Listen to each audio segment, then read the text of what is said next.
be $50 once we hit the 1,000 mark.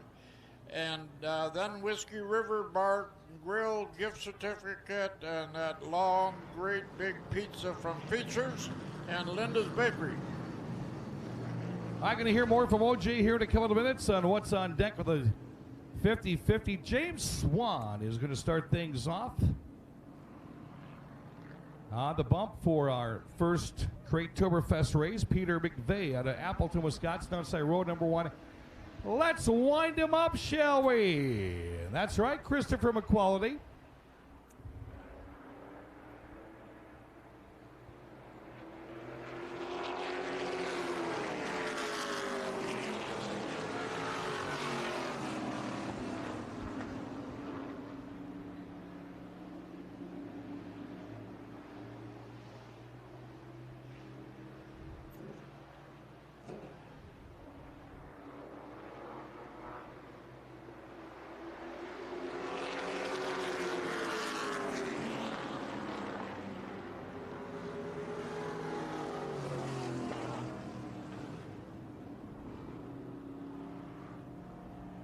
Reline him up and stack him again. Again, your pole sitter, Tyler Noble, coming out of Arena, Wisconsin. Nice collection here. 302s, trucks, through the whole garage at this one. Peter McVeigh on the outside row number 1. Here comes the 1 to go. On the inside of row number 2 is the 9 of Adam Wiebusch. Down below number 16, Madison Larson, row 3. Joey Poprion driving the 7 car. 54, Destiny Bullard.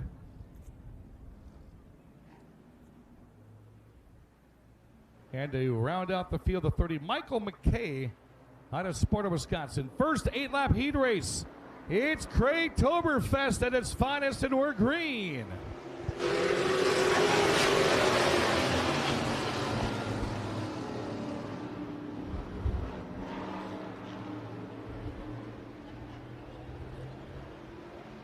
Noble taking off out of a shotgun there in turn 2. Put the field behind him right off the bat. A lot of these modifieds. Going to be interesting to see how they can keep up with it.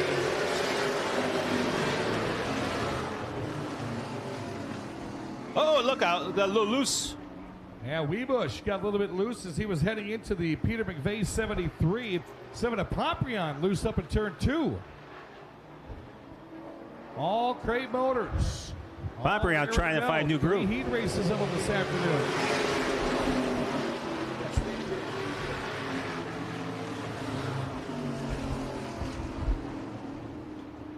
Gonna knock Niles. This is going to be interesting to watch trucks and modifieds and sportsmen all collected together.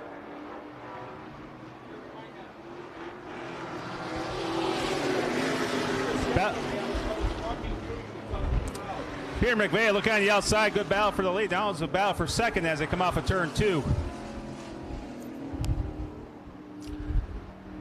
Tyler Noble continues to lead.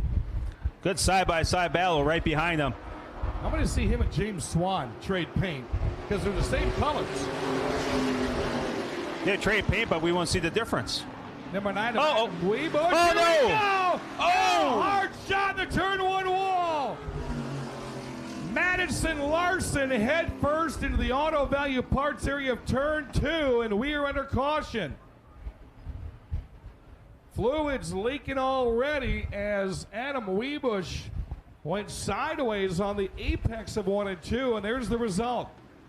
First things first, going to check on the driver, Madison Larson out of Mankato, Minnesota. That was a hard hit going into that turn 2 wall there. We had thought that Madison was going to go sideways. The car then turned to the right and went straight into the wall, and no reaction time at all for the driver. Really had nowhere to go in that situation. Billy Doc Niles going to head down to turn 1.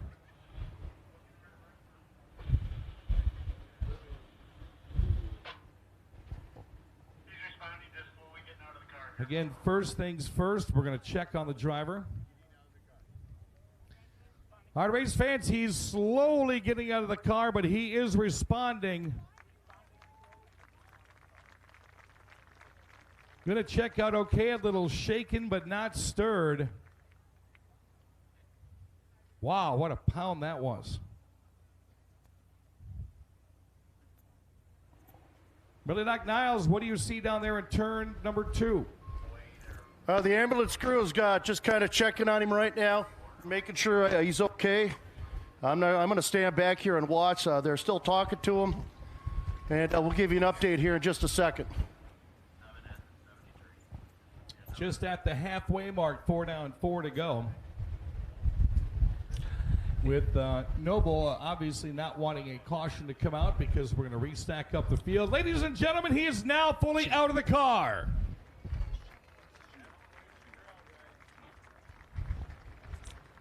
She is walking around down below. A little bit of a quick air conditioner ride to get checked over the ambulance. But she's doing okay. Outstanding to hear. Yeah, because that was practically almost a head-on hit into the wall. Like I said, she could make contact with Wiesbach, and she pretty much went for the ride. She had nothing else she could do to stop that. What's going to be interesting is one of our entries, the 12N of Ty Majeski, got involved in an accident during practice. And so far, it does not look like Majeski is going to be able to compete, at least in that white 12M that he was practicing in. We had a couple of collisions during practice. Majeski and the other driver were involved in one of the bigger ones up in turn 1. So you never know. Ty could pop up at any ride at any given time. If the guy has a gas pedal, has got a steering wheel, he'll get in it. We should probably remind fans, too, of what happens after the Cratoberfest feature today. We got a couple big prizes to give away, don't we? Got some big prizes to give away, but first is first. Billy Doc Niles up in turn 2. All right, they got Madi in the ambulance. You see it going down the backstretch right now. They're going to take her to her pit stall, check her out, make sure she's okay. The car sustained heavy damage. And for those of you who've raced cars before, you know what it's like to hit the wall square on with the nose, flattened right up to the engine block. So they got some work to do, but it's the good thing she got out and walked away, Dan. All right, cleanup will continue in turn 1 and 2. Yeah, looking at the schedule of events for this afternoon, for those that are going to be heading into the grandstands here momentarily.